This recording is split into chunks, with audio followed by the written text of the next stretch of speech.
My name is John Passfield. I'm going to read from my novel in a minute. The title of this video will be Ospringe Video 3. Henry Kennett waits for his grandchildren. Here's the cover of the novel. Ospringe, A Visit with Granddad, novel by John Passfield. I'll come back to the picture in a moment. Here's the summary of the whole novel, printed on the back cover of the novel.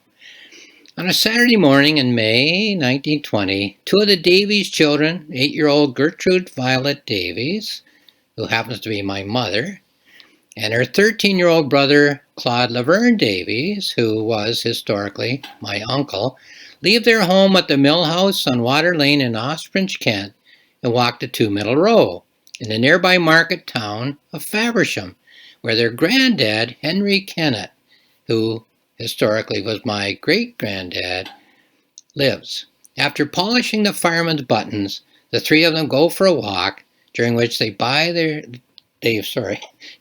share their cheerful chatter and think their private thoughts. I flubbed a bit there, but I'll leave that.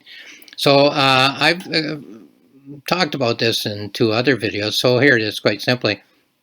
The two who are standing live in Faversham at 2 Middle Row. They live in an apartment above what is now storage for the firemen's uniforms, and Henry Kennett has charge of those uniforms. The people on the lower level are my mother on the bottom left and her family, her mom and dad and their 3 brothers. So they're the ones who are in question in 1920 as to whether they will move to Canada when Dad, who's a Royal Marine, gets out of the Marines and wonders whether he'll have work or reasonable work in England, sufficient to raise his family. So that's kind of the question of the novel then. Will that branch of the family stay in England or split off and go to Canada? So it's the topic that runs through the whole novel. In this video, I'm going to read the thoughts of my great-grandfather, Henry Kennett, as he waits for the arrival of his grandchildren, my 8-year-old mother and her 14-year-old brother. Henry Kennett works at fixing farm machinery. He's also a volunteer fireman and has the care of the firemen's uniforms, which are kept in storage at 2 Middle Row, Faversham, under the apartment in which he lives with his daughter, Lena. As he waits for his grandchildren to join him, Henry Kennett is well aware that such visits might become a thing of the past if the parents of the 2 children decide that they will move their branch of the family to far away Canada. Well, there's details about that, but I don't care for long explanations before you start. It's kind of interesting that when I taught literature as a high school English teacher, I would always let the play introduce itself. I'd just say, let's turn to page 1. We'd look at the cover, we'd look at the blurbs on the back cover and so on, but then we'd let the novel introduce itself. But here I have the urge to kind of explain everything, forgetting really that the novel does explain itself. So let's just go into chapter 3. Chapter 3, Henry Kennett 1, Saturday, May 1st, 1920, 2 Middle Row. Cup of tea before the kids come. They should be here soon. Kettle on to boil, spoon and tea cozy, cup and saucer, sugar bowl. Pouring carefully. Heat the teapot first. Kettle back on to boil. Pour the water out, then the strainer and the spoonfuls of tea. 1, 2, 3. Pour the kettle again. Then 5 more minutes for the tea to steep. Worth the wait for a good hot cup of tea. I love to get up early on a Saturday and read the newspaper. A cup of tea while I read the latest in sports. If it wasn't for sports, the world would be nothing but grief. I read the politics, mind you. The House of Commons debate over the Unemployment Insurance Bill, Section 17. I like to be informed, but I always turn to the sports as soon as I can. Excuse me. Football's done for the season. That's a shame. I see there's going to be a celebration of the 21st anniversary of the formation of the Faversham and District Football League at the Queen's Hall on Wednesday, May 12th. Must note that on the calendar, 7:30 in the evening. Entertainment and the presentation of the Challenge Cup and medals to Merston and the Rangers reserves. Sure to be a full house. Everybody there, ladies as well as gents. You have to pick up my ticket early this week. There's another edition of the serial novel that Lena's reading. She took it with her when she went to work today. It's all about the lords and ladies and their troubles. She always tells me about it over supper, but I barely listen. I listen just enough to be polite. Ladies' novels are not the thing for me. Lena takes the installments along with her on her afternoon off and reads them to the shut-ins. My lady's troubles over a cookie or two and a cup of tea. I like going to Limes Club. Limes, Limes Club. There's always lots of people there, I know. We all sit around over a pint of ale and talk. I was born near the village of Graveney on a farm. My parents, Richard and Jane, were agricultural laborers. The children agricultural laborers back through time. The house was filled with love, and the warmth of the fire compensated for the times when the plates were a little bare. We swelled and shrunk with the harvest, just as all farm folk tend to do. But there was plenty of good times for all. It was a wonderful place to grow up. We had our neighbors who would gladly give you an arm and a leg. No one was ever alone in difficult times. The living was spare, but we were close as a family, and are still close to this day. There are some of us settled in Faversham. I see James and Henry and Thomas almost every day, getting ready to polish the buttons on the uniforms. Saturday morning chores. Claude and Gertrude will be here soon. Kids are always eager to help me out. Piece of tinfoil under each button. Very important to protect the cloth. Dip a cleaner on a rag. Just a touch. Quick rub and a vigorous scrub. And a few minutes to let it dry, and then a bit of polish with a dry cloth. That's the way to make the buttons shine in the sun. I know the whole story behind my son-in-law, Walter Davies. I know things that my daughter Tris and her kids will never know. When his older brother, Arthur Davies, came to Ospringe to convalesce during the war, First World War, and live in the mill house with Tris and the kids, he told me everything he knew about the Davies family. Idle chatter in the public house with the brother's father-in-law, telling secrets to a practical stranger over a casual drink. That's the way it seems to be with Londoners. Didn't seem to feel any shame about it at all. Well, again, a little urge to explain here, but if the son-in-law is a Royal Marine, and he's already talking about maybe taking his family, Henry Kennett's younger daughter, and his grandchildren to Canada, can you trust this person, you know? And if you know some background information about his family, since his brother came to convalesce during the First World War and talked the way Londoners do, telling private family information, then maybe you just wonder how well your daughter and the kids are going to be treated when this sailor, this Royal Marine, this East End London slum boy who was sent to Canada to work on the farms, takes them to Canada. So this is my great-grandfather, but hey, everybody's human, and I just asked myself, what would he be thinking during these years, during these days? Melina and I were sweethearts from the start. We met at an outing at the recreation ground. There was a demonstration of the pumper, and I was wearing my fireman's uniform, and perhaps that was the biggest part of my appeal. At any rate, we hit it off and spent a part of the day together, strolling under the trees and buying an ice to ward off the heat of the day. We liked each other as soon as we started to talk. So happy days for him when he was young and met his wife. Now he's a widower, a grandfather. Moving into Faversham when I got married to Melina was the best thing I think I could have done. There's everything here that a man could possibly want. Tris and the children are always walking in from Ospringe. People are always coming in from the surrounding villages every day. Everybody comes to Faversham to get things done. There's new suits and flannel trousers at Schilling's store over in Preston Street. There's Bushel's Boot Depot over in Mary's Road making boots and doing repairs of all kinds. There's Hayward and Jones offering courts at St. Edith Road. For history, you've got the Faversham Guildhall.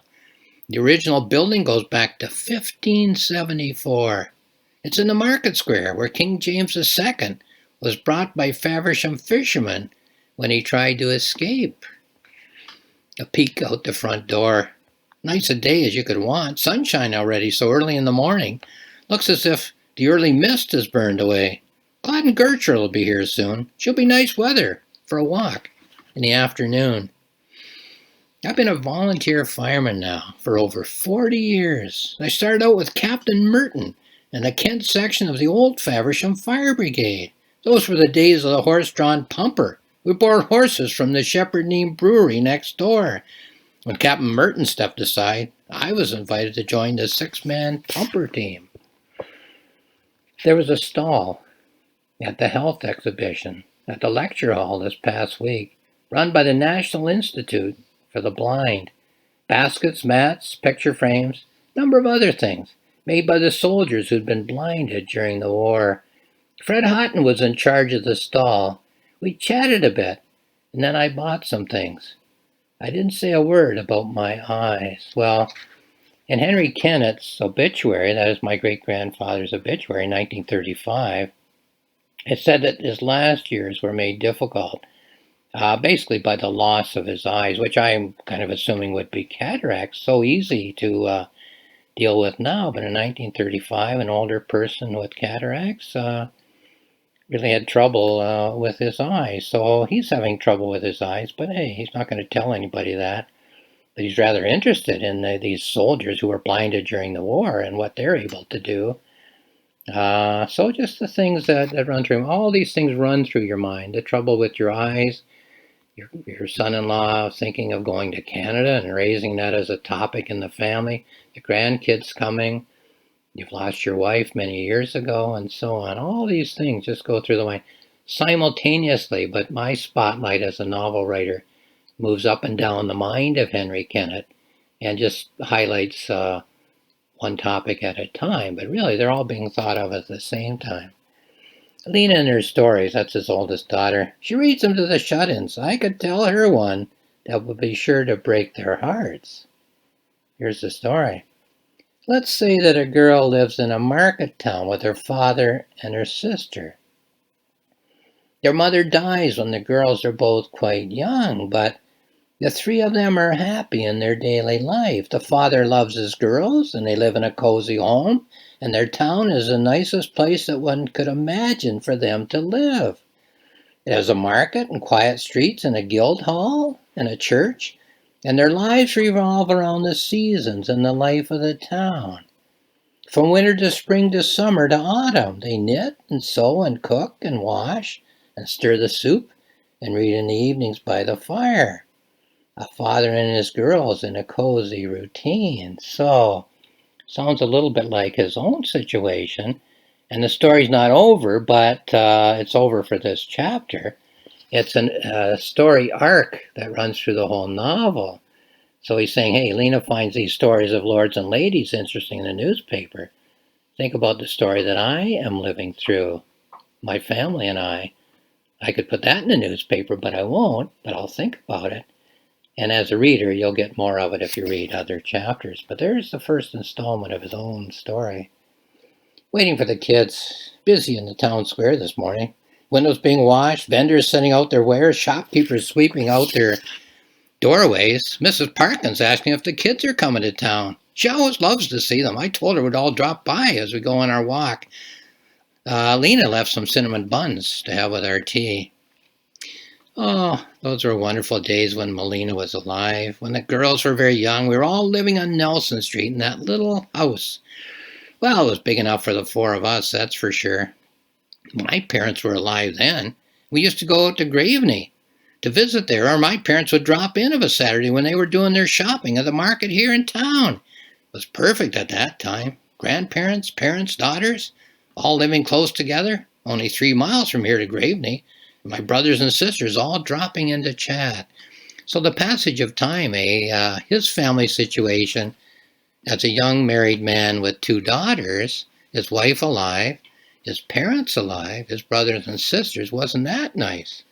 But time passes. Now he's a widower with 2 older daughters, one of whom is married and in the care of a man who might take her to another continent, for heaven's sake. So time passes. Families do break up. And that's a shame in one way and a good thing in another. Every chance she gets, Lena's always showing Gertrude her grandmother's Bible. The inscription says, Melina Ellen, 1970. When Melina was 12 years old, that's his wife at 12 years old. I have that Bible, by the way. Melina was always proud of winning that Bible. She used to read from it on Sunday afternoons. The girls would gather around the fireplace, and I would smoke my pipe, and Melina would read whatever passage suited the day. Gertrude's fascinated by the thought that her grandmother was once a little girl. A girl who went to Sunday school and won prizes and read the same stories that she loves to read. Well, I'm kind of fascinated with the fact that my mother here on the left was a little girl. Here's my mother in 1920 being fascinated that her grandmother was a little girl. Isn't that an interesting thing for a child to kind of realize as a concept? Page 27. It was back in the time when the two girls were living at home. Lena had started at the laundry and Tris was still in school. One day Lena said that she'd had a nice chat with a young man who was working at the bank. He was sent here from another branch, from Canterbury, she said. And he was the nicest young man and new to Faversham. So here's another family story. Lena, his older daughter, not married, met a young man who worked at the bank in Faversham. Well, wonder how that turned out. Maybe there's more of that later on. As ready for the kids as I can be. Rags laid out for polishing, plenty for all three of us to use. New can of Brasso. If used carefully, a can will last for quite a long time. Each button needs just a touch, and that's all. Let's see. I started out at 6. I've been working at a steady pace since Lena left. Kids will be here soon. Gertie's old enough now to contribute. Claude's a good worker as well. And I can finish off any we leave quite handily. Don't want to give up our walk in the afternoon. I'm having quite a wonderful time in my old age. I really am. Wednesday nights are wonderful. I love to go out and see Tris and the kids. Every Wednesday we go, Lena and myself, walk to Ospringe for supper and a visit. We always take something along for Tris and Lena to cook. Roast beef is always my favorite, and Lena always bakes a treat to take along for the kids. They love her butter tarts probably best of all. We try to get away as soon as we can. As soon as Lena's finished at the laundry and I'm finished washing up at the agriculture works, why, then we both hurry home to Middle Row and collect our things, and then we start off on the road to Ospringe for our Wednesday evening visit with Trish and the kids. I've always been a gardener. Perhaps that's what comes from moving into town after growing up as a boy on the farm. There's something about planting a seed. There's something about watching and waiting for shoots to poke their heads above the ground. There's something about nurturing a tiny plant and watching it grow and blossom under your care. I would sooner give up sports than give up gardening. Of course, good gardening begins and ends with the very best soil. That's where I come in. It's the mixing of the soil that tells the tale.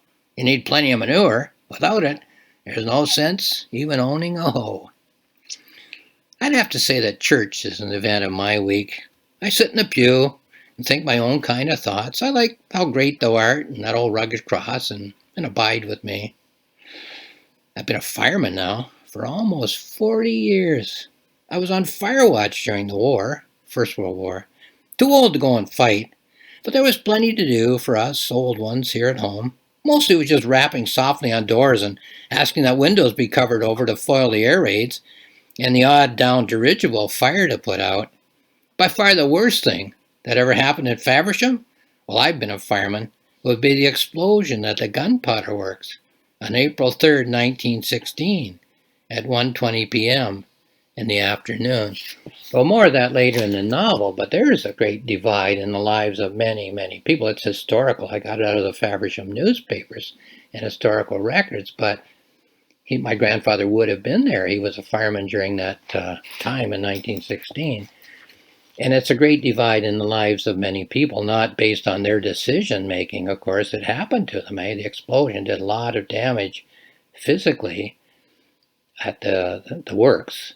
The gunpowder works. Faversham was a place where they mined and made gunpowder, but to the families. So, I mean, that runs through the novel, this breaking up of families and then renewing with new branches, I guess you'd say, of families. A gardening image, if you like. 2 Middle Row is a wonderful place to live. Uniforms hanging in rows, ready to spring into action at a command. Things have been quiet for quite a while now. It's been quite some time since we've had a fire. Extra polishing this morning. Inspections are pretty rigorous when the brass comes down from on high. There'll be competitions too. I think my favorite trophy is for the 6-man wet drill. Well, I have that trophy from my mom, which was her grandfather's trophy. That was the one that no one expected us to win. That was the one that none of us expected to win, to tell the truth. But we turned out to have something extra that particular day. Well, after Henry Kennett died in 1935, of course, whoops, I'll hold that up again if I can. Wow, awkward. Uh, of course, his daughter had to move out of what my mom and her brother called the fire hall. It wasn't a fire hall, ex-police station where they kept the firemen's uniforms in 1935. Well, Aunt Lena, the lady on, I guess, your left, would it be? Anyway, the lady standing, had to leave. So she came to Canada. So I knew her. I knew everybody but Henry Kennett, the man standing, who was my great-grandfather, who died 10 years before I was born, lived in England, so I never would have met him anyway. But I knew Aunt Lena as an older lady, and so she probably brought that trophy with her and a few other things after her father died, and she couldn't live there anymore and had no one else in Faversham, I guess. I think they had family, but not close family. That's kind of a mystery to me, like how they could both come from big families. My mother's side, and my mother, due to her grandparents, had two families in Faversham. Okay, put it that way. Her dad was an out-of-towner from London originally, from Canada as a boy, Royal Marine. Okay, no big family there, at least not in Faversham. But the grandparent family were big on both sides, and yet I can't ask her now. My mom died in 1999, but like, how close were you with the people you didn't mention? You know, Aunt Trida, okay, Aunt Lena, Grandpa Kennett to my mom, but all the others I don't know. And then when Aunt Lena was left alone in Faversham, she came out. She came out to live with her sister, so that all makes sense. But I guess what I'm saying is, you know what you know about your ancestral family, and the things that weren't written down that you can't find in the records, you'll never know if you don't ask them while they're alive. And I'll talk in another video, perhaps, maybe a little bit in this one, about how I acquired this knowledge. And it's in my journal, in my notebook, how I acquired the knowledge I have, and what I didn't acquire, I'll never know. As I say, the people in this novel are fictional people, but they were alive and they're all dead, and I can't talk to them anymore. So let's go on, if I can find my place. Now, why would Tris, his younger daughter, take the two boys and go off to see the doctor today? Lena and I were out there Wednesday evening for supper, and Tris didn't say anything about any of the children having a cold or any other ailment. Why would she traipse off to Maidstone to see the doctor today? So for the rest of the day, this whole doctor topic bothers Henry Kennett. I don't know much about Canada. Here's another topic that he can't let go of.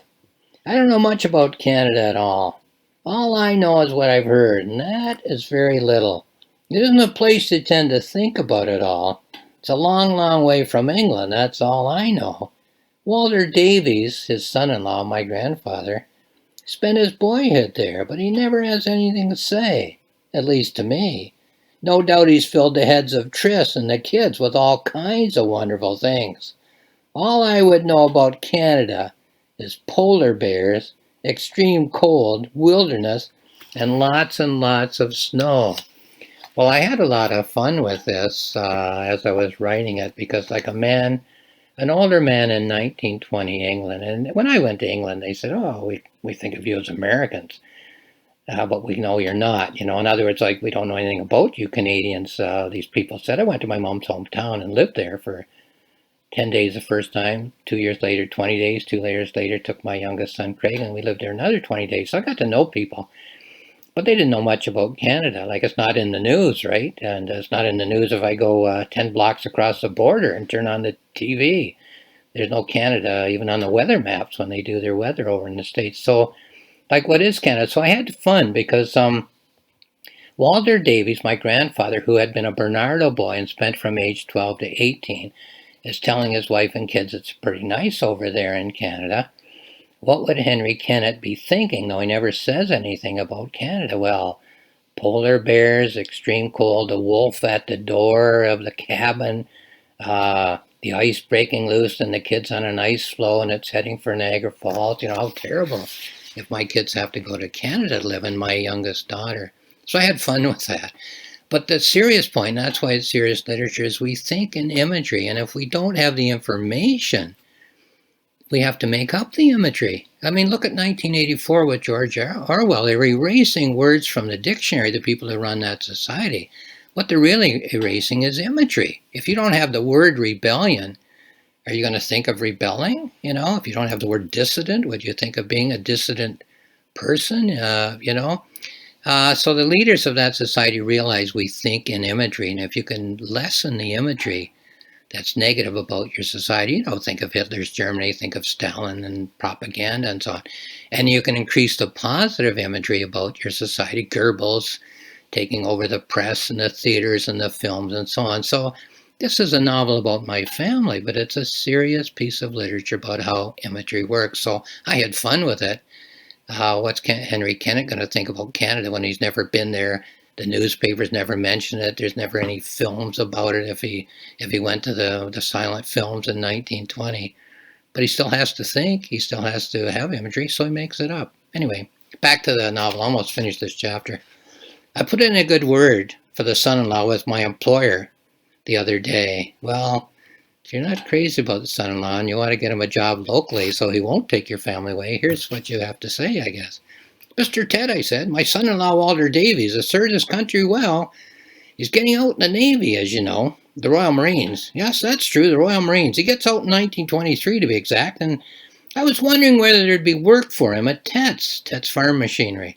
I'm recommending that he take a chauffeur's course when he gets out, but perhaps he could serve an apprenticeship here at Tet's if there was room. So, if you can keep your son-in-law employed, maybe he'll stay in town with your family. And then maybe you'll get along with him. Maybe he's not so terrible. Maybe he isn't a villain after all. Last passage here. Waiting for the kids. The kids don't seem to mind the polishing. We're helping Granddad, they always say. I'll go over what they've done in the late afternoon. Nevertheless, it's always nice to see them over Saturday. Only the two of them today, Gertrude and Claude. Sydney and Harry are with their mom on the trip to Maidstone. What time is it? Was that a sound? I think they should be here pretty soon. So that's the end of the text for this reading. Let me read a note, and I'll tell you how to access these notes afterwards. This novel is based on tape-recorded interviews, which I made with my mother, Gertrude Violet Davies, later Passfield, in 1983, when she was 72 years old. Interesting, because I'm 75 right now as I'm reading this. And years later with my uncle, Claude Laverne Davies, in 2000, when he was 93 years old.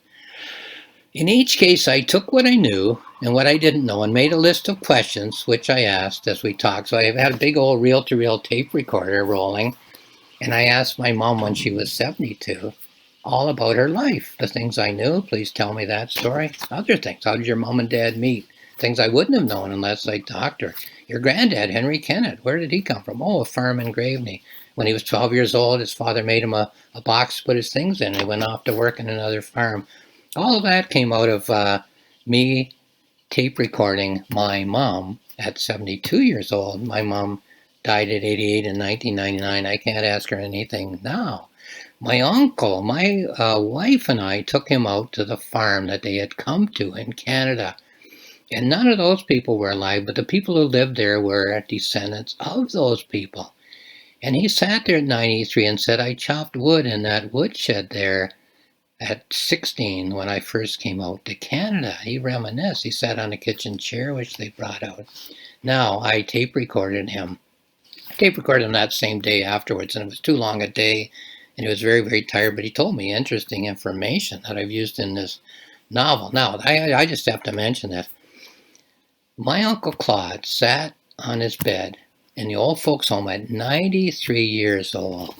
And beside him was probably this picture. There aren't that many family photos from those days. But it was a picture with his whole family back in Faversham, England. And he was the boy with the glasses. And he sat there as a 93-year-old with the same glasses. Like not the same physical glasses, but the same kind of glasses, The boy at, say, 8 or 9 years old, the boy at 93. And here's the question he asked me. He said, looking at his family photo, I said, I wonder if we get to talk to people after we die. Like, wow, you talk about an image that was informational when it happened to me, and that is stuck in my mind. I mean, he died in 2000, I think I just said, and or shortly after. And here's just 2021. So like 20 years later, I'm thinking of this as, wow, what a moment. Do you think we get to talk to people after we die? I gave him an answer, and if you look in my notebook or my journal, you can see what my thoughtful, profound answer was to that question. The Davies home of 1920, the Mill House, is now a private residence which faces Water Lane and Ospringe. The home of Henry Kennett and his daughter Lena Kennett of 1920, 2 Middle Row in Faversham, was originally a police station. It held the firemen's uniforms and other equipment when my mother and her brother Claude were children, and their grandfather, my great-grandfather Henry Kennett, and his daughter Lena, who was known to the children as Aunt Lena, lived in the apartment above. When I was there in 2000, 2002 and 2004, and now in 2021, I looked it up on the internet, it's called The Age Concern. Henry Kennett lived there as a widower from 1915 until his death in 1935. It was a very emotional experience for me to visit both buildings while I was exploring my ancestral roots in Ospringe and Faversham. The Davies family, this is post-novel, after novel, it's not in the book. The novel ends in 1920 with the question, will the family break up? Historically, the family left England for Canada in 1923. The Passfield family, my dad's family, left Poplar, Middlesex for Canada earlier in 1908. So my mother and father met and married in Canada. Okay, so lastly then, just to finish this video, the novel is available at Amazon if you want to have a look there and purchase it. 2 free books. You go to johnpassfieldbook.ca, my website. You go to Notebooks, click on that, and then you go to the Ospringe icon and click on that. There's a free notebook with all kinds of topics in it. You go to johnpassfieldbook.ca, the same website, click on journals, go to the icon for Ospringe, click on that. There's a book length discussion of all kinds of things, family, novels, emigration, immigration, many, many topics. So have a look if you're interested. And hey, if you have older people in your family, I'm 75, not too many people older than me in my immediate family, tape them, talk to them, videotape them, ask them, make a list of questions. The things you know, have them repeat. The things you don't, did you have a dog or cat when you were a child? Do you remember your first day in kindergarten and so on? Ask them all these things. You won't regret it later on, I'll tell you that. Whether you write a novel based on it or not, that's not the point. Lastly, I'll just say thank you for watching this video.